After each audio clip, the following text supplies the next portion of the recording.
അസ്സലാമു അലൈക്കും. അൽഹംദുലില്ലാഹി റബ്ബിൽ ആലമീൻ വസ്സലാത്തു വസ്സലാമു അലാ റസൂലിഹിൽ അമീൻ വഅലാ ആലിഹി വസഹ്ബിഹി അജ്മഈൻ. റബ്ബി ഇശ്റഹ് ലി സദ്രി വയസ്സിർ ലി അംരി വഹ്ലുൽ ഉഖ്ദതം മിൻ ലിസാനി യഫ്ഖഹു ഖൗലി. അല്ലാഹു നമ്മുടെ ഇരുത്തം നാളെ മരണപ്പെട്ട അവൻ്റെ മുന്നിലെത്തുമ്പോൾ നമുക്ക് അനുകൂലമായ വിധി പറയുന്ന നിമിഷങ്ങളിൽ എഴുതി ചേർക്കുമാറാകട്ടെ. ആമീൻ. നമ്മൾ സൂറ തൂർ 32 ആയത്തുകളാണ് ഇതുവരെ പഠിച്ചത്. ഈ സൂറത്തിൻ്റെ ഇതുവരെയുള്ള വിഷയം രണ്ടായിട്ട് ഡിവൈഡ് ചെയ്താൽ 28 വരെയുള്ള ആയത്തുകളിൽ പിന്നെ പരലോകത്തിനുള്ള തെളിവുകൾ, അതേപോലെ തന്നെ ആ തെളിവുകളോടുള്ള തെറ്റും ശരിയായിട്ടുള്ള പ്രതികരണം, ഇതായിരുന്നു 28 വരെയുള്ള ആയത്തുകളിലെ വിഷയം. 29-ാമത്തെ ആയത്ത് മുതൽ പിന്നെ അള്ളാഹിൻ്റെ തെളിവ് പ്രപഞ്ചത്തിലുണ്ടെങ്കിലും വിശ്വാസികളുടെ ദൗത്യം എന്ന് പറയുന്നത് അത് മറ്റുള്ളവരിലേക്ക് എത്തിച്ചു കൊടുക്കുക എന്ന് പറഞ്ഞതിന് ശേഷം അള്ളാഹു അങ്ങനെ നമ്മൾ പ്രബോധനം ചെയ്യാൻ നിൽക്കുമ്പോൾ നമുക്കുള്ള ആത്മവിശ്വാസം, അല്ലെങ്കിൽ പ്രബോധനം ചെയ്യാൻ നിൽക്കുന്നവർക്ക് ആത്മവിശ്വാസം കൊടുക്കാൻ വേണ്ടി ആ വിശ്വാസത്തിൻ്റെ ദൗർബല്യങ്ങൾ എന്ന് വെച്ചാൽ ഒരാൾ വിശ്വസിക്കുന്നില്ല, അതിൻ്റെ ദൗർബല്യങ്ങൾ, അതിൻ്റെ വീക്ക്നെസ്സുകൾ അള്ളാഹു നമുക്ക് പറഞ്ഞു തരാണ്.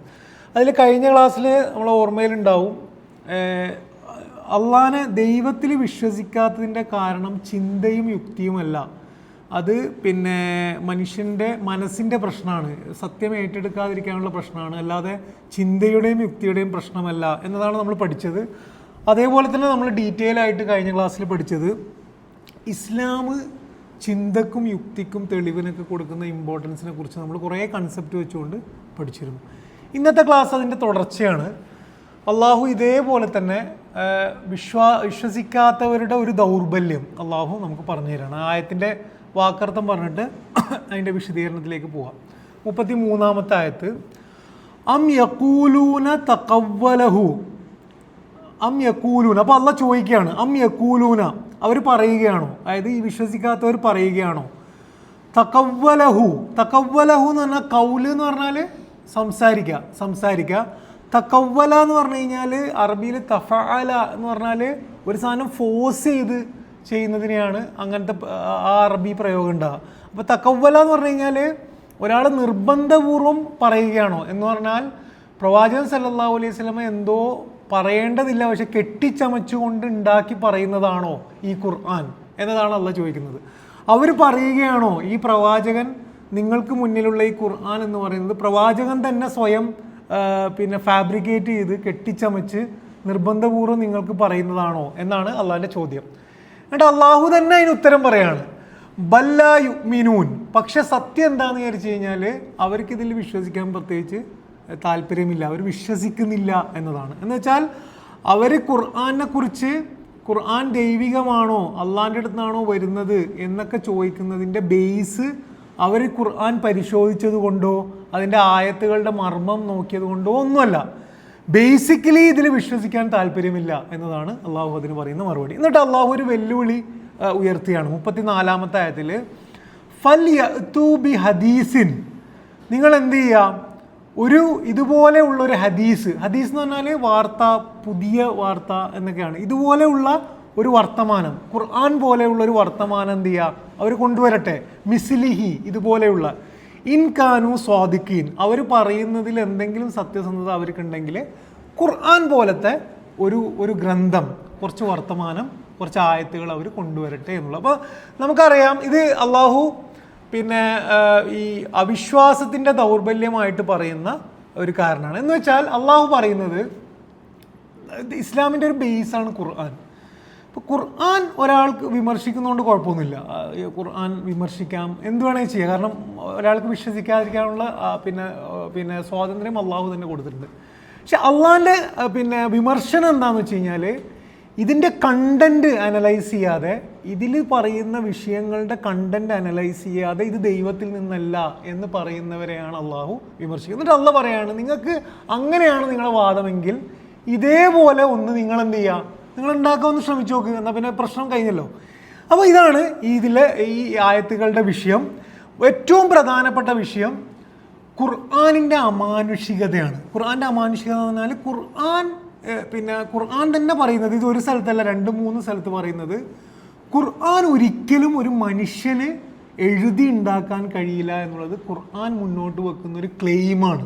ആ ക്ലെയിമിനെ ചരിത്രപരമായിട്ട് തന്നെ സമീപിച്ച ധാരാളം പേരുണ്ട്. അത് എന്താ പറയുക, അങ്ങേയറ്റം നമ്മളിപ്പോൾ എന്താ പറയുക, വളരെ നിസ്സാരമായ കുറേ വാദങ്ങൾ ഉയർത്തിയിട്ട് അത് പരാജയപ്പെട്ടു എന്നല്ലാതെ ഈ ഒരു ക്ലെയിം ഖുർആൻ മുന്നോട്ട് വെക്കുന്നത് കാണാൻ പറ്റും. ഇത് പിന്നെ നമ്മളെ സംബന്ധിച്ചിടത്തോളം, വിശ്വാസികളെ സംബന്ധിച്ചിടത്തോളം, നമ്മുടെ ഈമാൻ്റെ അടിസ്ഥാന കാര്യങ്ങളിൽ 3 കാര്യങ്ങൾ ഇതുമായി ബന്ധപ്പെട്ടാണ്. ഈമാൻ കാര്യങ്ങൾ എത്രയാണ്? 6ആണ്. ആ 6ൽ 3ഉം ബന്ധപ്പെട്ട് കിടക്കുന്നത് ഈ കിതാബ് ദൈവത്തിൽ നിന്നാണ് എന്നുള്ളതാണ്. അതാണ് മലക്കുകളിലുള്ള വിശ്വാസം, അതാണ് കിതാബിലുള്ള വിശ്വാസം, അതാണ് പ്രവാചകത്വത്തിലുള്ള വിശ്വാസം. ഈ മൂന്നിലും വിശ്വസിച്ചാലേ ഒരാൾക്ക് ഇസ്ലാമിലേക്ക് കടക്കാൻ പറ്റുള്ളൂ. ഈമാൻ കാര്യങ്ങളിൽ ഒന്നാണ്. അപ്പം നമ്മളോടുള്ള ചോദ്യം, അപ്പോൾ ആദ്യം നമ്മളിൽ നിന്നാണല്ലോ തുടങ്ങേണ്ടത്. ഈ വായിക്കുന്നവരോടുള്ള ചോദ്യം, നമ്മുടെ മുസ്ലിം പേരാണെങ്കിൽ പോലും നമുക്ക് ഈ പറയുന്ന ക്ലെയിമിൽ വിശ്വാസം ഉണ്ടോ എന്നാണ്. എന്ന് വെച്ചാൽ നമ്മൾ വായിക്കുന്ന ഖുർആൻ പോലെ മറ്റൊന്ന് ഒരു മനുഷ്യന് എഴുതി ഉണ്ടാക്കാൻ സാധ്യമല്ല എന്ന ഉറപ്പ് നമുക്കുണ്ടോ എന്നത് വലിയ ചോദ്യമാണ്. ആ ഉറപ്പിൽ നിന്ന് മാത്രമേ നമ്മുടെ ഈമാൻ പൂർത്തിയാവുള്ളൂ. ആ ഉറപ്പുണ്ടായാൽ മാത്രമേ ഇതും കൊണ്ട് പുറത്തേക്ക് ഇറങ്ങാൻ കഴിയുള്ളൂ. ആ ഉറപ്പുണ്ടെങ്കിൽ മാത്രമേ ഇത് വായിക്കുമ്പം അള്ളാൻ്റെതാണ് വാക്കുകൾ എന്ന ഈമാൻ നമുക്ക് ഉണ്ടാവുള്ളൂ. ഇത് നമ്മളോടുള്ള വലിയ ചോദ്യമാണ്. രണ്ടാമത് നമ്മൾ ചോദിക്കേണ്ടത്, ഇത് ഉറപ്പുണ്ടാകാൻ വേണ്ടിയിട്ട് എന്തുകൊണ്ടാണ് ഖുർആൻ ഒരു മനുഷ്യന് സാധ്യമാകാത്തത്? എന്താണ് അതിൻ്റെ സ്പെഷ്യാലിറ്റി? എന്താണ് അതിൻ്റെ സ്പെസിഫിസിറ്റി? എന്താണ് ആ ഭാഷയുടെ സ്പെസിഫിസിറ്റി? എന്തുകൊണ്ട് ഖുർആൻ ഒരു മനുഷ്യനെ എഴുതി ഉണ്ടായിക്കൂടാ? നിങ്ങൾ പിന്നെ നോക്കിക്കഴിഞ്ഞാൽ ഈ മക്കി കാലഘട്ടത്തിൽ പിന്നെ ഖുറൈശികളിൽ നിന്നും ഇതിനെ എതിർക്കാൻ വേണ്ടി ഒരാൾ ശ്രമിച്ചാണ്. എന്താണ് അൽഫീൽ, മൽഫീൽ, വമാ അദ്റാക മൽഫീൽ, ആന. ആ ആന എന്താണ് എന്ന് വെച്ചിട്ട് ഖുർആനെ ഇമിറ്റേറ്റ് ചെയ്യാൻ ശ്രമിച്ചതാണ്. അപ്പോൾ അതിൻ്റെ ഞാനിത് പറയുമ്പോൾ നമുക്ക് മനസ്സിലാവും. അപ്പം എന്താണ് ഖുർആൻ ദൈവത്തിൽ നിന്നാണ്, അള്ളാഹുവിൽ നിന്നാണ് എന്ന് വിശ്വസിക്കാനുള്ള പ്രൂഫ്സ് എന്താണ് എന്നുള്ളതാണ്. അതിൽ ഒന്നാമത്തത്, ഞാൻ അതിൻ്റെ ഖുർആൻ എന്തുകൊണ്ട് ഒരാൾക്ക് മനുഷ്യനെ എഴുതാൻ കഴിയില്ല എന്നതിൻ്റെ പ്രൂഫിലേക്ക് പോകുന്നതിന് മുമ്പേ ബേസിക് ആയിട്ട് ഖുർആൻ പറയുന്ന ഒരു തെളിവുണ്ട്. ആ തെളിവ് എന്താണെന്ന് വെച്ച് കഴിഞ്ഞാൽ, പ്രവാചകൻ സല്ലല്ലാഹു അലൈഹി വസല്ലമയുടെ വഹിയ കിട്ടിയതിന് മുന്നേ ഉള്ള ജീവിതവും അതിന് ശേഷമുള്ള ജീവിതവും വെച്ചുകൊണ്ട് ഖുർആൻ പറയുന്ന, ഇസ്ലാമിക ചരിത്രം പറയുന്ന ഒരു പ്രൂഫുണ്ട്. 2 പ്രൂഫുണ്ട്.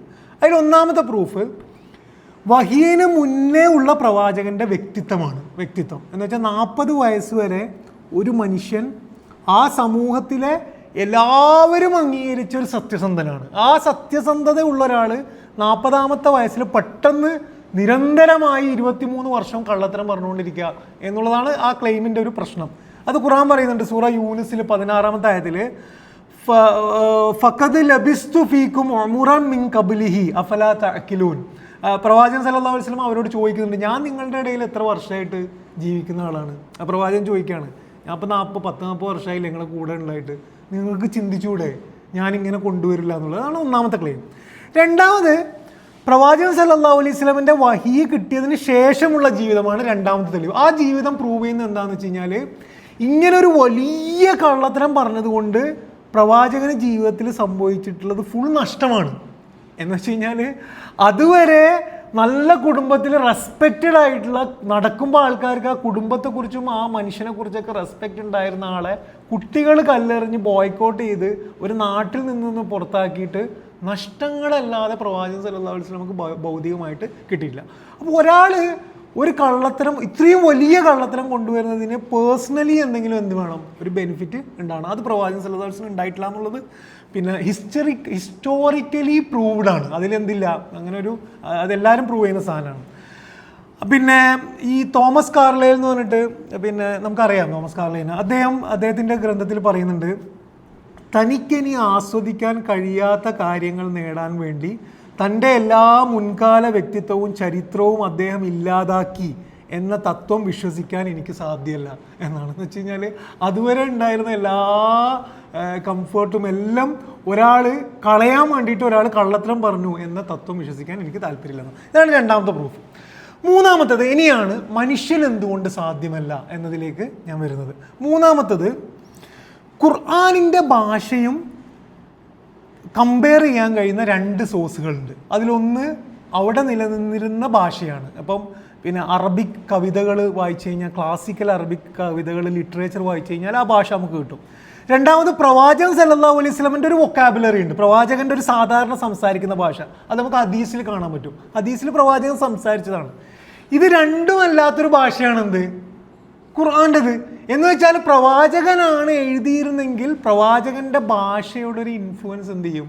അതിൽ വരും. എന്ന് മാത്രമല്ല, ഖുർആൻ ദൈവികമാണ് എന്ന് തെളിയിക്കുന്ന വലിയൊരു പ്രൂഫുണ്ട്. നിങ്ങൾ അമ്മ ജുസുവിൽ തുടക്കത്തിലെ സൂറത്തുകൾ നോക്കിയാൽ ഒരു സൂറത്തിൽ മാത്രം ഉപയോഗിച്ച വാക്കുകളുണ്ട്. ഒരു സൂറത്തിൽ മാത്രം ഉപയോഗിച്ച വാക്കുകൾ എന്ന് പറഞ്ഞാൽ അതെന്താണ് പറയുന്നത്? മക്കയിൽ ഇറങ്ങിയ ഒരു സൂറത്തിൽ പ്രവാചകനാണ് എഴുതിയിരുന്നെങ്കിൽ ആ പ്രവാചകന്റെ സ്ഥിരം ഉപയോഗിക്കുന്ന കുറേ വാക്കുകളുണ്ട്. അത് 23 വർഷത്തിൽ ഒരിക്കലും റിപ്പീറ്റ് ആകാതെ ശ്രദ്ധിക്കുക എന്ന് പറഞ്ഞാൽ ഹ്യൂമൻലി പോസിബിൾ അല്ല. പ്രത്യേകിച്ച് ഈ എഴുതി വെക്കാനുള്ള സംവിധാനം ഇല്ലാത്തടത്ത് ഹ്യൂമൻലി പോസിബിൾ. ഇതാണ് മൂന്നാമത്തെ പ്രൂഫ്. പ്രവാചകൻ സല്ലല്ലാഹു അലൈഹി വസല്ലമയുടെ സംസാരം, ശൈലി, ഹദീസ്, അറബി കവിതയുമായി വളരെ വ്യത്യസ്തമാണ് എന്ത്? ഖുർആൻ്റെ ഭാഷ. നാലാമത്തെ പ്രൂഫ്, എന്തുകൊണ്ടാണ് ഒരു മനുഷ്യന് ഖുർആൻ എഴുതാൻ സാധ്യമല്ല എന്നതിൻ്റെ നാലാമത്തെ പ്രൂഫ്, ഖുർആൻ അവതരിപ്പിക്കുന്ന ആശയങ്ങളും പ്രവാചകൻ സല്ലല്ലാഹു അലൈഹി വസല്ലമയുടെ അറിവിൻ്റെ തലവും അന്ന് നിലനിന്നിരുന്ന അറിവുകളും കൾച്ചറും തമ്മിൽ കമ്പയർ ചെയ്ത് കഴിഞ്ഞാൽ തികച്ചും വ്യത്യസ്തമായ ധാർമ്മികവും സോഷ്യലിയുമായിട്ടുള്ള തികച്ചും വ്യത്യസ്തമായ കാര്യങ്ങളാണ് ഖുർആൻ പറയുന്നത് എന്ന് കാണാൻ പറ്റും. ഞാൻ പറയുന്നതിൻ്റെ ഇത് മനസ്സിലായി എന്ന് വെച്ച് കഴിഞ്ഞാൽ നമ്മൾ എഴുതുന്നതാണെങ്കിൽ നമ്മൾ ജീവിക്കുന്ന കാലഘട്ടവുമായിട്ട് ബന്ധപ്പെട്ടായിരിക്കും നമുക്ക് എന്ത് ചെയ്യാൻ പറ്റുക, അതിൽ എഴുതാൻ കഴിയുക. അല്ല പിന്നെ സോഷ്യൽ മീഡിയയൊക്കെ വളർന്ന് ഈ കാലഘട്ടത്തിൽ വേണമെങ്കിൽ നമുക്ക് ക്ലെയിം ചെയ്യാം. കാരണം ഞാൻ ഇവിടെ നിന്നുകൊണ്ട് യൂറോപ്പിൽ നടക്കുന്ന കൾച്ചർ പോലും എനിക്കറിയാം. അപ്പോൾ എൻ്റെ എഴുത്തിൽ സ്വാഭാവികമായിട്ട് അത് വരും. പക്ഷെ അന്ന് ഒരു തരത്തിലുള്ള കമ്മ്യൂണിക്കേഷനും സാധ്യമില്ലാതെ ഒരു മരുഭൂമിയിൽ ജീവിക്കുന്ന ഒരു പ്രദേശത്ത് നിന്നുകൊണ്ട് ഒരാൾ ഇത് എഴുതണമെങ്കിൽ അതിനെന്ത് ചെയ്യും? എന്തായാലും അവിടുത്തെ കൾച്ചറിൽ ഒരു ഇൻഫ്ലുവൻസ് ഉണ്ടാവും. അപ്പോൾ നമ്മൾ പിന്നെ ഖുർആൻ നോക്കുകയാണെങ്കിൽ ഖുർആൻ പറയുന്ന, ഖുർആൻ മുന്നോട്ട് വെക്കുന്ന തത്വങ്ങളും ആശയങ്ങളും സൊല്യൂഷൻസും ധാർമ്മികതയൊന്നും എന്തില്ല, അവിടുത്തെ കാലഘട്ടവുമായിട്ടൊരു ബന്ധമില്ല എന്ന് പറയുന്നതായിട്ട് കാണുന്നതായി കാണാൻ പറ്റും. അതിൽ കുറേ കാര്യങ്ങൾ നമുക്ക് പറയാൻ പറ്റും. ഒന്നാമത് ദൈവത്തെക്കുറിച്ചുള്ള കാഴ്ചപ്പാട്. ദൈവത്തെക്കുറിച്ച് അന്ന് അവിടെ നിലനിന്നിരുന്ന കാഴ്ചപ്പാട് ഖുറൈശികളുടേത്, പിന്നെ ജൂതന്മാരുടേത്, പിന്നെ ക്രിസ്ത്യാനികളുടേത്. ഇതിൽ നിന്നും തികച്ചും വ്യത്യസ്തമായ ഒരു ദൈവത്തെക്കുറിച്ചുള്ള കാഴ്ചപ്പാടാണ് നമുക്ക് എവിടെ കാണാൻ കഴിയുക?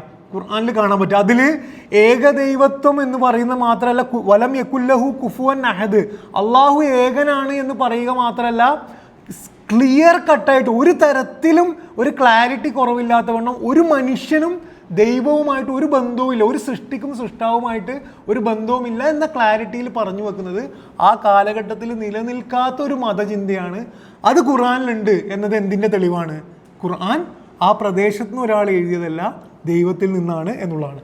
രണ്ടാമത്, ഇത് ഖുർആൻ്റെ ഇസ്ലാമിൻ്റെ നമുക്ക് തന്നെ ശരിക്ക് എന്താണ്, നമ്മൾ എന്തുകൊണ്ട് മുസ്ലിം ആകുന്നു, ഇസ്ലാമിൻ്റെ പ്രത്യേകതകൾ എന്തൊക്കെയാണ് എന്നത് വേണമെങ്കിൽ ഇത് എണ്ണി എണ്ണി പറയാം. അതിലൊന്ന് എന്താണ്? ദൈവത്തിനെ കുറിച്ചുള്ള കൺസെപ്റ്റാണ്. ഇത് ഇസ്ലാമിൻ്റെ സ്പെഷ്യാലിറ്റിയാണ്. രണ്ടാമത്, ഇസ്ലാമിൽ ദൈവവും മനുഷ്യനും തമ്മിലുള്ള അടുപ്പവും അടുപ്പമില്ലായ്മ എന്ന കൺസെപ്റ്റ് ഇസ്ലാമിൻ്റെ മാത്രം സ്പെഷ്യാലിറ്റിയാണ്. ഇത് ഖുർആന് ഒരു മനുഷ്യൻ ആ കാലഘട്ടത്തിൽ ജീവിച്ച ഒരു മനുഷ്യന് സാധ്യമായി എഴുതുന്ന ഒരു സാധനമല്ല. ഖുർആൻ നിങ്ങൾ വായിച്ചാൽ ഒരു സ്ഥലത്ത് പറയുന്നുണ്ട് ദൈവം നമ്മുടെ ഏറ്റവും അടുത്താണ്, അള്ളാഹു നമ്മുടെ ഏറ്റവും അടുത്താണ്, ഫഇന്നി ഖരീബ്. പക്ഷെ മറ്റൊരു സ്ഥലത്ത് പറയുന്നത് വലം യകുല്ലഹു കുഫുവൻ അഹദ്, ഒരു സൃഷ്ടിയും സൃഷ്ടാവും തമ്മിൽ ഒരു ബന്ധവും ഇല്ല എന്ന് വെച്ചാൽ വളരെ ക്ലിയർ ആയിട്ട് ബന്ധം കൊണ്ട് ഏറ്റവും അടുത്തമുള്ള ഒരു ദൈവവും എന്നാൽ സത്താപരമായിട്ട് ഐഡൻറ്റിറ്റി പരമായിട്ട് ഒരു ബന്ധവും ഇല്ലാത്ത ദൈവത്തെ അവതരിപ്പിക്കുന്നു എന്നുള്ളത് ഇസ്ലാമിൻ്റെ മാത്രം സ്പെഷ്യാലിറ്റിയാണ്. ഒന്ന് രണ്ട് ഉദാഹരണങ്ങൾ ഞാൻ പറയാം. ഒന്നാമത്തെ ഉദാഹരണം ഫാത്തിഹയാണ്. ഫാത്തിഹൻ്റെ ആദ്യത്തെ ആയത്ത് ഏതാണ്? അൽഹംദുലില്ലാഹി റബ്ബിൽ ആലമീൻ. അത് സൃഷ്ടിയും സൃഷ്ടാവും തമ്മിലുള്ള ബന്ധമില്ലായ്മയാണ്. ഹംദ് എന്ന് പറഞ്ഞാൽ അള്ളാഹുവിൻ്റെ കഴിവിനെ നമ്മൾ അംഗീകരിച്ചു കൊടുക്കുന്നു, നമ്മുടെ കഴിവ് കേടിനെ സമ്മതിക്കലാണ് അൽഹംദുലില്ലാ എന്ന് പറയുന്നത്. പക്ഷെ അടുത്ത ആയത്ത് ഏതാ? അർ റഹ്മാനിർ റഹീം. മനുഷ്യനും ദൈവവും തമ്മിലുള്ള അടുപ്പാണത്, റഹ്മത്താണ് അടുപ്പം അവിടെ പറയുന്നത്. രണ്ടാമത് സൂറ അയലയിൽ ഞാൻ ഈ വിഷയം ഇങ്ങനെ പ്രിപ്പയർ ചെയ്യുമ്പം ഞാൻ നോട്ട് ചെയ്ത ഒരു ആയത്താണ് സബ്ബിഹിസ്മ റബ്ബിക്കൽ അഅല.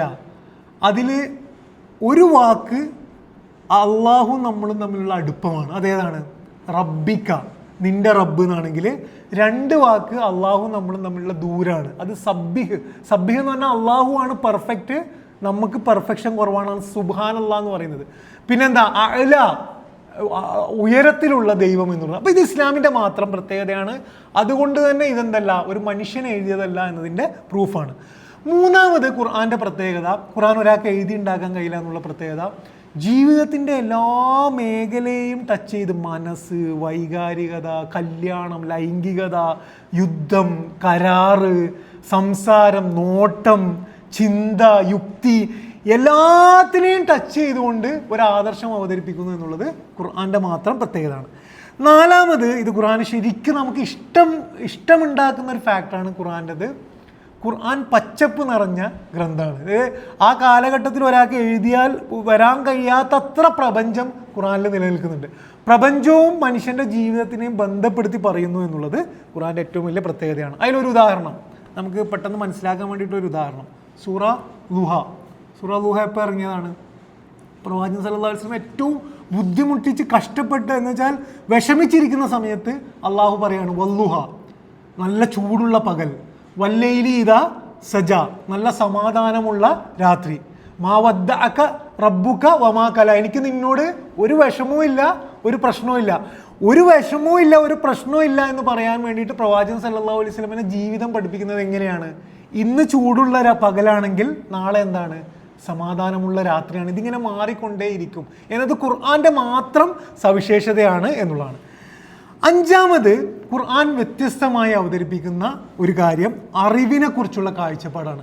നിങ്ങൾ അറേബ്യനെ കുറിച്ച് വെറുതെ അവിടുത്തെ ആ ചരിത്രം, മക്കയിലെ ആ കാലഘട്ടത്തിലെ ചരിത്രം വായിച്ചിട്ട് ഒരാൾ ഖുർആൻ എഴുതാൻ നിൽക്കുകയാണെങ്കിൽ ഇത്രയും ഫോക്കസ്ഡ് ആയിട്ട് അറിവിനെ കുറിച്ച് ഒരാൾക്ക് പറയാൻ കഴിയില്ല. കാരണം അവിടെ അത്രയും ഫോക്കസ്ഡ് ആയിരുന്നില്ല അറിവ്. അവർ നിരക്ഷരരായിരുന്നു. വിദ്യാഭ്യാസം എന്ന് പറയുന്നത് അവർക്ക് അങ്ങനെ ഭയങ്കര സംഭവമൊന്നും ആയിരുന്നില്ല. സാഹിത്യം ഇഷ്ടമൊക്കെ അവർക്കുണ്ടെങ്കിലും എല്ലാവരും പഠിക്കണം എന്ന് അവർക്ക് നിർബന്ധം ഉണ്ടായിരുന്നില്ല. ആ കാലഘട്ടത്തിൽ നിന്നുകൊണ്ട് ഒരു ഗ്രന്ഥം ഇറങ്ങുകയും അതിൻ്റെ ഫസ്റ്റ് വാക്ക് ഇഖ്റ എന്നാവുകയും ചെയ്യുക എന്നുള്ളത് അത് അത്ഭുതമാണ്, അത് മനുഷ്യ സാധ്യമല്ല എന്നുള്ളതാണ്. സൂറ ഗാശിയയിൽ നമുക്കറിയുന്ന ആയത്തുകൾ മാത്രം ഞാൻ പറയാം.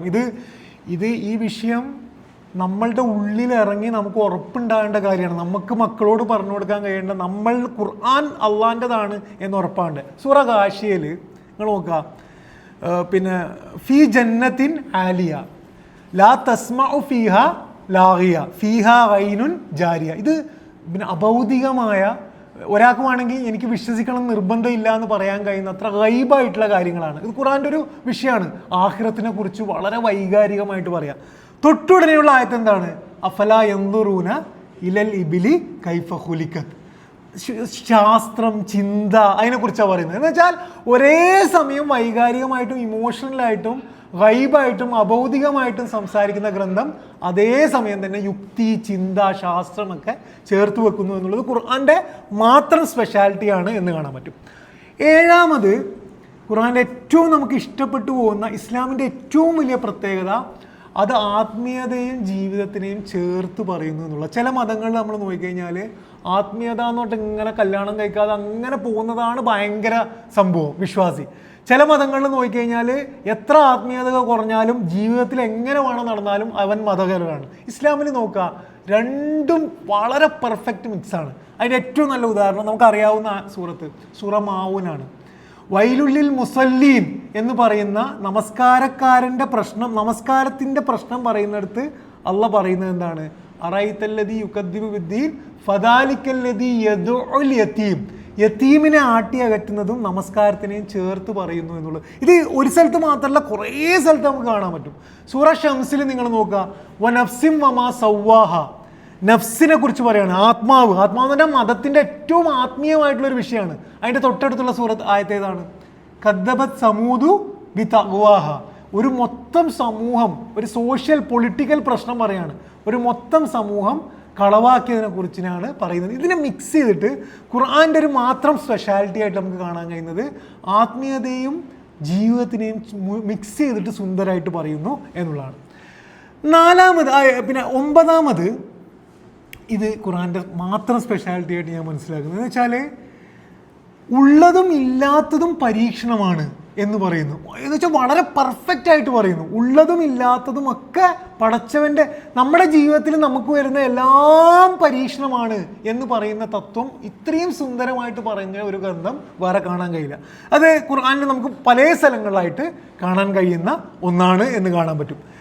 അതേപോലെ തന്നെ കുടുംബ സംവിധാനത്തെക്കുറിച്ചുള്ള ഖുർആൻ്റെ കാഴ്ചപ്പാട് അന്ന് അറേബ്യയിൽ നിലനിൽക്കുന്ന കാഴ്ചപ്പാടായിരുന്നില്ല, പുതിയ കാഴ്ചപ്പാടാണ് കുടുംബ സംവിധാനത്തെക്കുറിച്ച്. സ്ത്രീകളോടുള്ള സമീപനം അന്ന് പെൺകുട്ടികളെപ്പോലും കുഴിച്ചു മൂടുന്ന ഒരു കാലഘട്ടത്തിൽ നിന്നുകൊണ്ട് കുഴിച്ചു മൂടപ്പെട്ട പെൺകുട്ടികൾ നാളെ നിങ്ങളോട് ചോദ്യം ചോദിക്കുമെന്ന് ഇറങ്ങണമെങ്കിൽ അത് ആ കാലഘട്ടത്തിൽ നിന്നൊരു മനുഷ്യന് എഴുതിയതല്ല എന്നുറപ്പാണ്. അതേപോലെ ഒരു മൊത്തം സൂറത്ത് അവതരിച്ചത് തന്നെ ഒരു സ്ത്രീയുടെ കംപ്ലൈൻറ്റിൻ്റെ ബേസ്ഡ് ആയിട്ടാണ്. സൂറ മുജാദല അവതരിക്കുന്നത് തന്നെ അവിടെ ഉള്ള ഒരു ഭാര്യ ഭർത്താവിൻ്റെ പ്രശ്നം, ഭർത്താവിൻ്റെ അനീതിക്കെതിരെ ഒരു ഭാര്യ കംപ്ലൈൻറ്റ് ചെയ്തപ്പോഴാണ് അള്ളാഹു ഇറങ്ങുന്നത് എന്ന് കാണാൻ പറ്റും. ഇനി ഖുർആൻ്റെ 10ാമത്തെ എന്താണ് സൂപ്പർ സ്പെഷ്യാലിറ്റി എന്ന് പറയുന്നത്, നമ്മൾ ഭയങ്കര സ്പെഷ്യാലിറ്റി എന്ന് പറയുന്നത്, നമ്മളും ആരാധനകൾ മാത്രം ചെയ്താൽ സ്വർഗത്തിൽ പോവില്ല, സ്വഭാവം കൂടി നന്നാകണം എന്നുള്ളത് വെറുതെ പറയല്ല, അത് ധർമ്മമായിട്ട്. എന്ന് വെച്ചാൽ മര്യാദയ്ക്ക് സംസാരിച്ചില്ലെങ്കിൽ നരകത്തിൽ പോവും എന്ന് പറയുന്ന സ്വഭാവം അവിടെ കൊണ്ടാണ് എന്ത് വൈലുല്ലി കുല്ലി ഹുമസത്തിൽ ലുമസ എന്ന് വെച്ച് കഴിഞ്ഞാൽ എല്ലാ കുത്ത് നോവിച്ച് സംസാരിക്കുന്നവനും നാശം. സ്വഭാവത്തിന് ഇത്രയും ഇമ്പോർട്ടൻസ് കൊടുത്തിട്ട് പറയുന്ന ഒരു ഖുർആൻ എന്ന് പറയുന്നത് മനുഷ്യൻ എഴുതിയതല്ല എന്നതിനെക്കുറിച്ച് കാണാൻ പറ്റും. ഇനി പിന്നെ ഖുർആൻ്റെ മറ്റൊരു സ്പെഷ്യാലിറ്റിയാണ് തെറ്റിനെ കുറിച്ചുള്ള കാഴ്ചപ്പാട്. പല മതങ്ങളിലും പല രീതിയിലാണ് തെറ്റിനെ പറയുന്നത്. ഖുർആൻ പറയുന്നത് എന്താണ്? ഖുർആൻ പറയുന്നത് തെറ്റുണ്ടാക്കിയത് തന്നെ ദൈവമാണ് എന്നാണ്. തെറ്റുണ്ടാക്കിയത് ദൈവമാണ്, തെറ്റിനുള്ള പ്രലോഭനം ഉണ്ടാക്കുന്നത് ദൈവമാണ്, തെറ്റ് ചെയ്യാനുള്ള നമ്മുടെ കഴിവുണ്ടാക്കിയതും അള്ളാഹുവാണ്. അത് തെറ്റ് എന്ന് പറയുന്നതും പിന്നെ തിന്മ എന്ന് പറയുന്നതും നന്മ തിന്മ എന്ന് പറയുന്നത് ഇതിൻ്റെ അതാണ് എന്ത് അൽഹമഹ ഫുജൂറഹ വ തഖ്വാഹ. ഫുജൂർ എന്ന് പറഞ്ഞാൽ മറികടക്കാനുള്ള മനുഷ്യൻ്റെ കഴിവ് അള്ളാഹു തന്നെ മനുഷ്യൻ്റെ ഉള്ളിൽ ഇട്ട് കൊടുത്താണ്. ഖദ് അഫ്ലഹ മൻ സക്കാഹ. എന്നിട്ട് അതിനെ മറികടക്കുന്നവനാണ് എന്ത് ചെയ്യുക, വിജയിക്കുക എന്നുള്ളത് ഖുർആൻ്റെ മാത്രം സ്പെഷ്യാലിറ്റി ആയിട്ടുള്ള ഇതാണ്. ഖുർആൻ്റെ 12ാമത്തെ സ്പെഷ്യാലിറ്റി എന്ന് പറയുന്നത് വിശ്വാസ സ്വാതന്ത്ര്യമാണ്. ഇത് നിങ്ങൾ ശരിക്കും ഖുർആൻ നോക്കി കഴിഞ്ഞാൽ നമുക്ക് അത്ഭുതം തോന്നും. രാജഭരണം നിലനിൽക്കുന്ന ഒരു കാലഘട്ടത്തിൽ നിന്നുകൊണ്ട് ഒരു മതത്തിൻ്റെ ഗ്രന്ഥം അവതരിപ്പിക്കുകയും അതിൽ പരിപൂർണ സ്വാതന്ത്ര്യം പ്രഖ്യാപിക്കുകയും ചെയ്യുക. ലാ ഇക്റാഹ ഫിദ്ദീൻ, ഈ ദീനിൽ ഒരു തരത്തിലുള്ള ബലപ്രയോഗവുമില്ല എന്ന് മാത്രമല്ല കുലിൽ ഹക്കു മിർ റബ്ബിക്കും, ഇത് അള്ളാഹിൻ്റെ അടുത്തുള്ള ഹക്കാണ്. ഫമൻ ഷാ ഫൽയുമിൻ ഫമൻ ഷാ ഫൽയക്ഫുർ. ആർക്ക് വേണമെങ്കിലും ഇത് വിശ്വസിക്കാം, ആർക്ക് വേണമെങ്കിലും വിശ്വസിക്കാതിരിക്കാം. ഇനി നമ്മൾ ഒരാളെ നന്നാക്കാൻ ഇറങ്ങിയാൽ നമ്മളോട് അള്ളാഹ് പറയുന്നത് എന്താണ്? ഫദക്കിർ ഇന്നമാ അൻത മുദക്കിർ ലസ്ത അലൈഹിം മുസൈത്തിർ. ഒരാളെയും നമ്മൾ എന്ത് ചെയ്യാൻ പറ്റില്ല, നിർബന്ധിക്കാൻ കഴിയില്ല. ഇതെന്താ തെളിയിക്കുന്നത്? ഇനി ലക്കും ദീനുക്കും വലിയ ദീൻ. ആലോചിച്ച് നോക്കി, എത്ര ജനാധിപത്യപരമായിട്ടുള്ള പ്രഖ്യാപനമാണ്. നിങ്ങൾ ആരാധിക്കുന്നതിനെ ഞാൻ ആരാധിക്കൂല, ഞാൻ ആരാധിക്കുന്ന നിങ്ങളും ആരാധിക്കൂല. ലക്കും ദീനുക്കും വലിയ ദീൻ, നിങ്ങൾക്ക് നിങ്ങളുടെ ദീൻ, എനിക്ക് ഇതൊക്കെ ഇങ്ങനെ മനുഷ്യാവകാശമൊക്കെ ഇങ്ങനെ വളർന്ന് പ്രഖ്യാപിച്ചിട്ട് ഈ അടുത്ത കാലഘട്ടത്തിലാണ് ഇങ്ങനെ ഒരു നിലപാടിലേക്ക് ലോകം തന്നെ വരുന്നത്. അവിടെ നിന്നുകൊണ്ടാണ് ഒരു മരുഭൂമിയിൽ ഒരു മതത്തിൻ്റെ ഗ്രന്ഥം അവതരിപ്പിക്കുകയും അതിൽ ലക്കും ദീനുക്കും വലിയ ദീൻ. ഞാനിത് പറയുന്നത് ഖുർആൻ ഒരിക്കലും മനുഷ്യൻ എഴുതിയതല്ല എന്നതിൻ്റെ വളരെ വലിയ പ്രൂഫ്. ഇത് മാത്രമായിട്ട് നമുക്ക് കുറേ ക്ലാസ്സുകളിൽ എടുക്കാൻ പറ്റും. ഇനി 5ാമത്തെ പ്രൂഫ് എന്ന് വെച്ചാൽ 4 പ്രൂഫുകളാണ് നമ്മൾ പറഞ്ഞത്. അതിൽ 4ാമത്തെ പ്രൂഫായിരുന്നു ഖുർആൻ അവതരിപ്പിക്കുന്ന സൊല്യൂഷനും ധാർമ്മികതയും പിന്നെ ലോകത്തിനെ കുറിച്ചുള്ള കാഴ്ചപ്പാടും അതിൻ്റേത് മാത്രമാണ് എന്നുള്ളതാണ്. 5ാമത്തെ പ്രൂഫ്, നമ്മൾ പലപ്പോഴും ഖുർആൻ്റെ അമാനുഷികത പ്രൂവ് ചെയ്യാൻ വേണ്ടി ആദ്യം തന്നെ ശാസ്ത്രീയ സത്യങ്ങളിലേക്ക് പോകും. അതിനൊരു വലിയൊരു അപകടമുണ്ട്. അത് ഞാൻ ഇൻഷാ അല്ലാഹ് അടുത്ത പോയിൻ്റായിട്ട് പറയാം. ഖുർആൻ ദൈവികമാണ് എന്നതിൻ്റെ ഏറ്റവും വലിയ തെളിവ് അതിൻ്റെ ഭാഷയാണ്. അത് ഒരു ലിംഗ്വിസ്റ്റിക് മിറക്കിളാണ്, ഭാഷാപരമായിട്ടുള്ള. എന്താണ് ഖുർആൻ്റെ ഭാഷയുടെ അത്ഭുതം എന്ന് പറഞ്ഞു കഴിഞ്ഞാൽ സുന്ദരമായി റൈമിങ്ങോടുകൂടി ഓതാൻ പാകത്തിൽ അവതരിക്കുകയും വളരെ സുന്ദരമായി അവതരിപ്പിക്കുകയും എന്നാൽ ഗഹനമായ വിഷയങ്ങൾ അതിൽ വെക്കുകയും ആദ്യം മുതൽ അവസാനം വരെ ഒരു തരത്തിലുള്ള വൈരുദ്ധ്യമില്ലാതെ ഇരിക്കുകയും ചെയ്യുക എന്ന് പറഞ്ഞാൽ അങ്ങനെ അവതരിപ്പിക്കൽ അസാധ്യമായിട്ടുള്ള ഒരു സാധനമാണ്. ഞാൻ 1-2 ഉദാഹരണങ്ങൾ പറയാം. അതിലൊരു ഉദാഹരണമാണ് സൂറ സൽസല. സൂറ ഇദാ സുൽസിലത്തിൽ അർളു സിൽസാലഹ. ആ സൂറത്തിൻ്റെ പിന്നെ ആയത്തുകൾ അവസാനിക്കുന്നത് എങ്ങനെയാണ്? സിൽസാലഹ. ഇദാ സുൽസിലത്തിൽ അർദ് എന്ന് വെച്ച് കഴിഞ്ഞാൽ പിന്നെ നമ്മളിപ്പോൾ ഒരു കവിതക്കൊക്കെ കാണുന്ന സൗന്ദര്യമാണ് അതിൽ കാണുന്നത്. പക്ഷെ അങ്ങനെ വെറുതെ സൗന്ദര്യത്തിന് വേണ്ടി സൗന്ദര്യം അവതരിപ്പിക്കുകയല്ല ചെയ്യുന്നത്. വളരെ ഗഹനമായ വിഷയങ്ങൾ അതിൻ്റെ ഇടയിൽ പറയുന്നുണ്ട്. വക്കാലൽ ഇൻസാനു മാലഹ, മനുഷ്യനാകെ ഭയങ്കര ഇതായിട്ട് പിന്നെ ഇതെന്താ സംഭവം എന്ന് പറഞ്ഞിട്ട് നിൽക്കും. എന്നിട്ട് ഏറ്റവും പിന്നെ നമ്മളെ ശരിക്ക് പിന്നെ ഖുർആന് മാത്രം സാധ്യമായിട്ടുള്ളൊരു ഇത് എന്താണെന്ന് വെച്ച് കഴിഞ്ഞാൽ ഫോക്കസ് വിഷയത്തിൽ അതിൻ്റെ ഇടയിലും അള്ളാഹു സ്ട്രിക്റ്റ് ആയിട്ട് നിൽക്കുന്നു എന്നുള്ളതാണ്. അതാണ് യൗമ ഇതിൻ തുഹദ്ദിസു അഖ്ബാറഹ എന്ന് പറഞ്ഞാൽ എന്താണ്? ഭൂമി ആ ദിവസം അതിൻ്റെ ക്ലെയിമുകൾ, അതിൻ്റെ വർത്തമാനങ്ങൾ പറയും. എന്ന് വെച്ചാൽ അതിൻ്റെ മുകളിൽ നടന്ന കൊലപാതകങ്ങളെ കുറിച്ച് ഭൂമി പറയും ഖിയാമത്ത് നാളിൽ. എന്നിട്ട് പറയാണ് ബി അന്ന റബ്ബക ഔഹാലഹ, ആ ഭൂമി അത് പറയാൻ കാരണം തൻ്റെ റബ്ബ് അതിനോട് അങ്ങനെ പറഞ്ഞത് കൊണ്ടാണ് എന്നാണ്. ഇതാണ് ഖുർആൻ്റെ ബേസിക് വിഷയം എന്ന് പറഞ്ഞാൽ അള്ളാൻ്റെ നിയന്ത്രണത്തിലാണ് എല്ലാം എന്നുള്ളതാണ്. ഇത്രയും സുന്ദരമായിട്ട് റൈമിങ്ങോടുകൂടി അവതരിപ്പിക്കുമ്പോഴും ബേസ് വിഷയത്തിൽ സ്റ്റിക്ക് ഓൺ ചെയ്യുക എന്ന് പറയുന്നതും ഒരു വൈരുദ്ധ്യമില്ലാതെ അവതരിപ്പിക്കുക എന്നുള്ളതും മനുഷ്യന് അസാധ്യമായിട്ടുള്ള ഒരു കാര്യമാണ്. അതുകൊണ്ടാണ് ഖുർആൻ ഇത്രയും ആത്മവിശ്വാസത്തോടുകൂടി അള്ളാഹു വെല്ലുവിളിക്കുന്നത് ഇതുപോലത്തെ ഒരു സൂറത്ത് നിങ്ങൾക്ക് കൊണ്ടുവരാൻ കഴിയുമോ എന്നുള്ളത്. രണ്ടാമത്തെ ഉദാഹരണം ഞാൻ നേരത്തെ സൂറ ലുഹ പറഞ്ഞു. സൂറ ലുഹ നമുക്ക് കാണാതെ അറിയുന്നതാണ്. സൂറ ലുഹനെ കുറിച്ച് ആലോചിച്ച് നോക്കുക. വല്ലുഹ വല്ലൈലി ഇദാ സജ എന്ന് പറയുന്നത് പിന്നെ പ്രപഞ്ചത്തിലെ കാര്യങ്ങളാണ്. അത് കഴിഞ്ഞിട്ട് മനുഷ്യൻ്റെ കാര്യം പറയുന്നതിൻ്റെ ഇടയ്ക്ക് ഫോക്കസ് വിഷയത്തിൽ, അടിസ്ഥാന വിഷയത്തിൽ സ്റ്റിക്ക് ഓൺ ചെയ്യാണ്. എന്താണ്? വലൽ ആഖിറത്തു ഖൈറുൽ ലക മിനൽ ഊല. നമ്മൾ വിചാരിക്കും ഭയങ്കര ലുഹ വല്ലൈലി ഇദാ സജ നല്ല കവിത പോലെ പോകുമ്പം അതിൻ്റെ സെൻറ്ററിൽ സ്റ്റിക്ക് ഓൺ ചെയ്യാണ്. എന്താണ് സ്റ്റിക്ക് ഓൺ ചെയ്യുന്നത്? ആഖിറത്താണ് ഇതിനേക്കാൾ പ്രധാനം എന്ന് മാത്രമല്ല, അത് കഴിഞ്ഞിട്ട് പ്രവാചകൻ സല്ലല്ലാഹു അലൈഹി വസല്ലമനെ ആശ്വസിപ്പിച്ചതിന് ശേഷം നമ്മൾ വിചാരിക്കും അവിടെ നിർത്തിയാൽ പ്രവാചകൻ ആശ്വാസത്തോടു കൂടി വീട്ടിൽ പോകാലോ. എന്താ പറയുന്നത്? ഫഅമ്മൽ യതീമ ഫല തഖ്ഹർ, നീ എന്ത് ചെയ്യരുത്, യതീമിനെ നീ ശ്രദ്ധിക്കണം. ഫഅമ്മസ്സായില ഫലാ തൻഹർ എന്ന് വെച്ച് കഴിഞ്ഞാൽ ഇത്രയും സുന്ദരമായിട്ട് പറയുമ്പോഴും അടിസ്ഥാന വിഷയത്തിൽ സ്റ്റിക്ക് ഓൺ ആണ്. അതെന്താണെന്ന് വെച്ചാൽ ഒന്ന് ആഖിറത്താണ് ഇതിനേക്കാൾ പ്രധാനം എന്നുള്ളതും, നീ വെറുതെ നിസ്കരിച്ചിട്ട് മാത്രം കാര്യമില്ല, സമൂഹത്തിലെ മനുഷ്യരെ കൂടെ പരിഗണിക്കുമെന്നുള്ളത് ആ സുന്ദരമായി അവതരിപ്പിക്കുന്നതിൻ്റെ ഇടയിൽ പറയുന്നു എന്നുള്ളത് ഖുർആൻ്റെ മിറക്കിളാണ് എന്നുള്ളതാണ്. മൂന്നാമത്തെ ഉദാഹരണം സൂറ ഇഖ്ലാസ് ആണ്. നമുക്ക് ഏറ്റവും കാണാതെ അറിയുന്ന സൂറത്തുകൾ മാത്രമേ എടുത്തിട്ടുള്ളൂ നമ്മളെ വിഷയം മനസ്സിൽ നിൽക്കാൻ വേണ്ടി. സൂറ ഇഖ്ലാസ് നോക്കി നോക്കുക. കുൽഹു അല്ലാഹു അഹദ് എന്ന് പറഞ്ഞിട്ടാണ് തുടങ്ങുന്നത്. അവസാനിക്കുന്നത് എന്താണ്? വലം യകുല്ലഹു കുഫുവൻ അഹദ്. അഹദ് വെച്ചിട്ടാണ് തുടങ്ങുന്നത്, അഹദ് വെച്ചിട്ടാണ് അവസാനിക്കുന്നത്. അതിൻ്റെ ഇടയിലും ദാ വെച്ചിട്ടാണ് അവസാനിക്കുന്നത്. എന്താണ്? അല്ലാഹു സമദ് ലം യലിദ് വലം യൂലദ്. അപ്പം നല്ലൊരു കവിക്ക് വേണമെങ്കിൽ ഇത്രയും റൈമിങ് ആയിട്ട് എഴുതാമെന്ന് നമ്മൾ വിചാരിക്കും. പക്ഷേ ആ വിഷയങ്ങളുടെ ഗാംഭീര്യം ആഴം നോക്കിയ ഉള്ളില് എന്ന് മാത്രമല്ല, നിങ്ങൾ നോക്കിയ ഒരു റിംഗ് സ്ട്രക്ചറാണ്. എന്താണ് റിംഗ് സ്ട്രക്ചർ? ആദ്യം പറഞ്ഞതും അവസാനം പറഞ്ഞതും സെയിം കാര്യമാണ്, അല്ലാഹു അഹദാണ്. ഇടക്ക് പറയുന്നത് ഈ രണ്ട് സാധനങ്ങളെയും എന്താണ് പ്രൂവ് ചെയ്യാനുള്ള കാര്യങ്ങളാണ്. ലം യലിദ് വലം യൂലദ്. അതിന് ആദ്യം കുൽഹു അല്ലാഹു അഹദ് എന്ന് കേട്ട ഒരാൾക്കൊരു സ്റ്റേറ്റ്മെന്റ് ആണ്. അതിൻ്റെ ഇടയിൽ പറയുന്ന കാര്യങ്ങളും കൂടെ നമ്മൾ മനസ്സിലാക്കിയാൽ നമ്മൾ തന്നെ പറയും എന്ത്? വലം യകുല്ലഹു കുഫുവൻ അഹദ് എന്നുള്ളത്. ഇത് ഖുർആന്റെ സൗന്ദര്യമാണ്.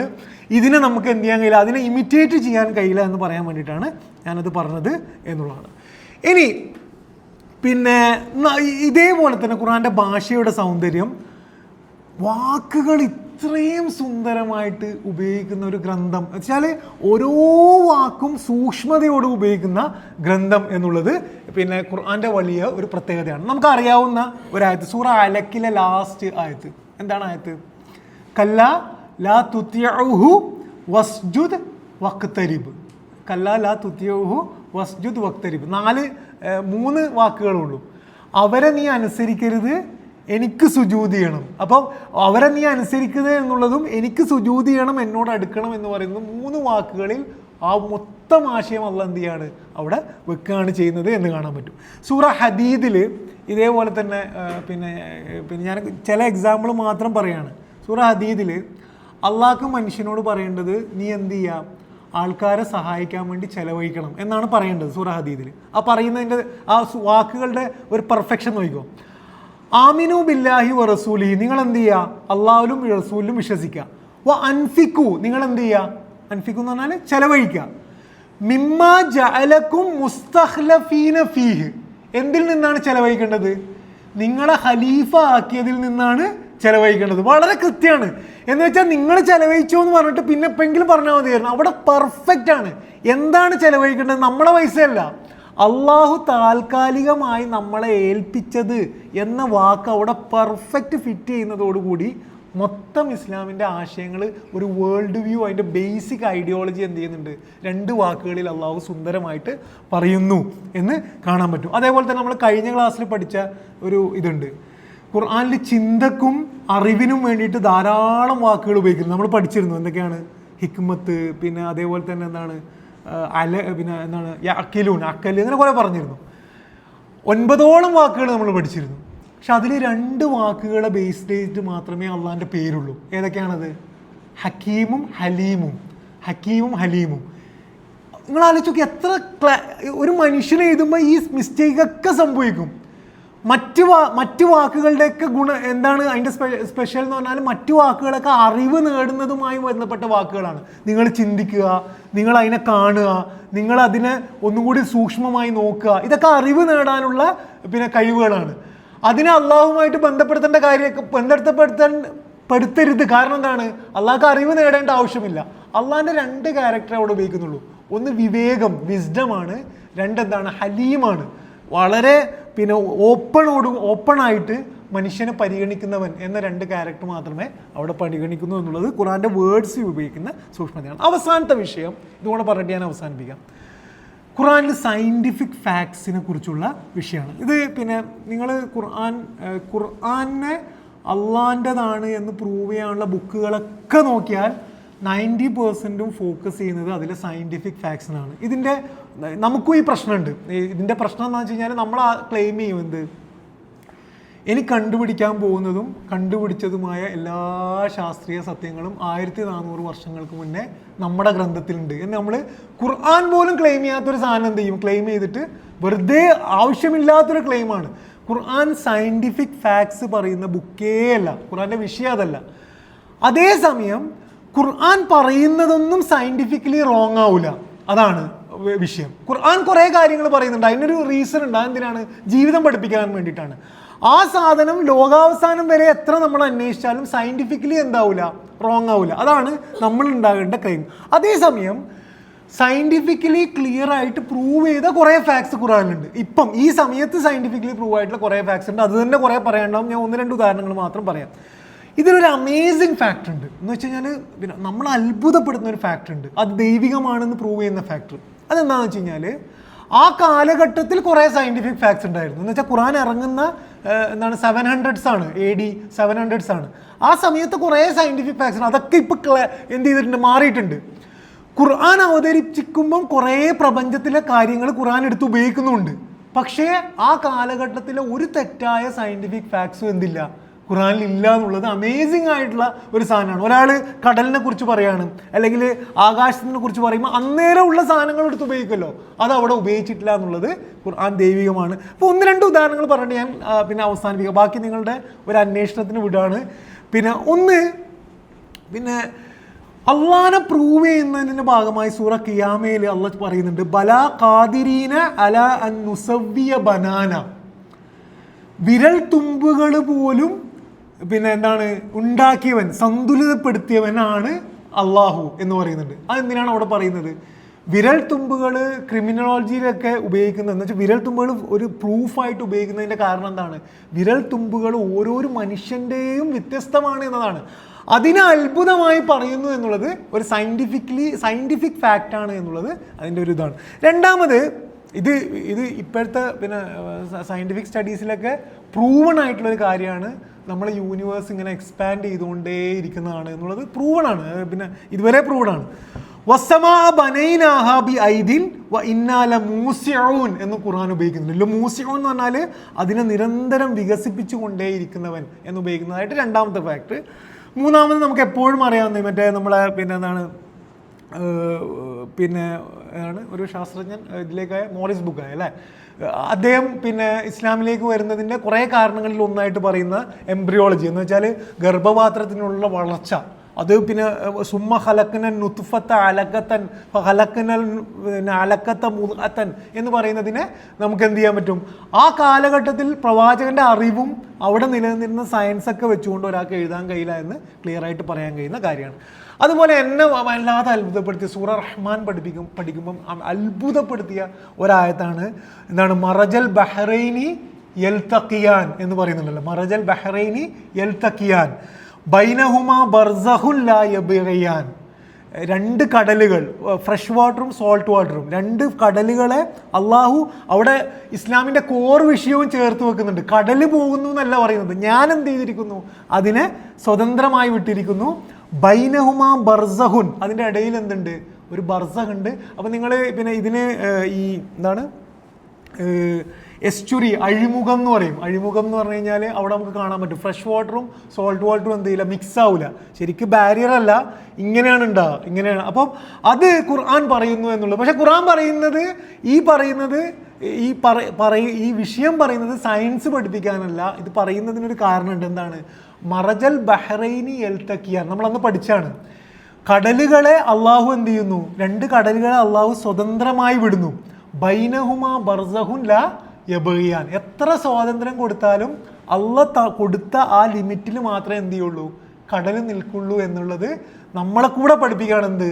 മനുഷ്യന് സ്വാതന്ത്ര്യം കൊടുക്കുമ്പോഴും മനുഷ്യൻ അള്ളാഹ്ക്ക് വിധേയപ്പെടുന്നവനാണെങ്കിൽ അതിൽ നിൽക്കണം എന്ന് പഠിപ്പിക്കാൻ വേണ്ടിയിട്ടാണ്. പക്ഷേ അത് സയൻറ്റിഫിക് ആയിട്ടുള്ള ഒരു ഫാക്ടറാണ്. ഞാൻ നിർത്തുകയാണ്.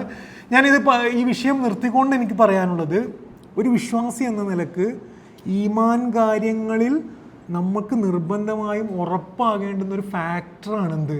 ഖുർആൻ അള്ളാഹുവിൽ നിന്നാണ് എന്ന് നമുക്ക് ഉറപ്പ് വേണം. ആ ഉറപ്പിൽ നിന്നുകൊണ്ടാണ് നമ്മുടെ നമസ്കാരം, നോമ്പ്, ഹജ്ജ് എല്ലാം തുടങ്ങുന്നത് തന്നെ ഈ ഉറപ്പിൽ നിന്നാണ്. ആ ഉറപ്പ് നമുക്ക് ഉണ്ടായാൽ നിർബന്ധമാണ്. ആ ഉറപ്പുണ്ടാകുമ്പോഴേ ഖുർആൻ തുറക്കുമ്പോൾ ഈ ഉറപ്പുണ്ടാകാനുള്ളൊരു പ്രോസസ്സിലൂടെ നമ്മൾ കടന്നു പോയിട്ടുണ്ടോ എന്ന് നമ്മളോട് തന്നെ ചോദിക്കേണ്ട കാര്യമാണ്. അല്ല നമ്മളൊരു ബോറോഡ് ഈമാൻ എന്ന് പറയില്ലേ, നമ്മൾ ആരൊക്കെയോ ഇത് ഓക്കെയാണെന്ന് പറയുന്നത് കൊണ്ട് നമ്മൾ ഓക്കെ പറഞ്ഞതാണോ എന്ന് നമ്മൾ ആലോചിക്കാം. അപ്പം ഖുർആനെ കുറിച്ച് ആത്മവിശ്വാസം ഉണ്ടാകണം, ഉറപ്പുണ്ടാകാനുള്ളൊരു അന്വേഷണം നമ്മൾ നടത്തണം. അങ്ങനെ നടത്തുമ്പം പേഴ്സണലി ഞാൻ ഇങ്ങനൊരു അന്വേഷണം നടത്തിയപ്പം എനിക്ക് കിട്ടിയ കാര്യങ്ങളാണ് ഞാൻ നിങ്ങളോട് ഷെയർ ചെയ്തത്. അങ്ങനെ ഒരു അന്വേഷണം നമ്മൾ നടത്തുകയാണെങ്കിൽ അൽഹംദുലില്ലാഹ്, സുബ്ഹാനല്ലാഹ്, മാഷാ അല്ലാഹ്, ഖുർആൻ തുറന്നു വെച്ചിട്ട് അതിൻ്റെ ഓരോ ആയത്തുകൾ വായിക്കുമ്പോഴും ഒരു മനുഷ്യൻ ഒരിക്കലും സാധ്യമല്ല ഇത് എഴുതാൻ എന്ന ഉറപ്പ് നമുക്കുണ്ടാവും. പഠിച്ചു നമ്മളെയൊക്കെ അനുഗ്രഹിക്കുമാറാകട്ടെ. അള്ളാഹു ഈ ഗ്രന്ഥത്തിൻ്റെ ഖുർആൻ്റെ ഒരു സൗന്ദര്യം, അതിൻ്റെ ഒരു അമാനുഷികത, അതിൻ്റെ ഒരു വലുപ്പവും അതിൻ്റെ ഒരു മെജസ്റ്റിയും ഒക്കെ മനസ്സിലിറങ്ങിയ വിശ്വാസികളുടെ കൂട്ടത്തിൽ അള്ളാഹു നമ്മളെ പെടുത്തി തരുമാറാകട്ടെ. അതിൻ്റെ സൗന്ദര്യത്തിലൂടെ, അതിൻ്റെ വെളിച്ചത്തിലൂടെ ജീവിതത്തിൽ മുന്നോട്ട് നടക്കാൻ ഭാഗ്യം ലഭിച്ചവരുടെ കൂട്ടത്തിൽ അള്ളാഹു നമ്മളെ പെടുത്തി തരുമാറാകട്ടെ. അള്ളാഹുവിനെ അറിയാൻ, ഖുർആനിലൂടെ അള്ളാഹുവിനെ അറിയാൻ കഴിയുന്നവരുടെ കൂട്ടത്തിൽ അള്ളാഹു നമ്മൾ പെടുത്തി തരുമാറാകട്ടെ. റബ്ബനാ തഖബ്ബൽ മിന്നാ ഇന്നക അൻതസ് സമീഉൽ അലീം വതുബ് അലൈനാ ഇന്നക അൻതത് തവ്വാബുർ റഹീം. ആമീൻ ആമീൻ ബിറഹ്മതിക യാ അർഹമർ റഹീമീൻ. അസ്സലാമു അലൈക്കും.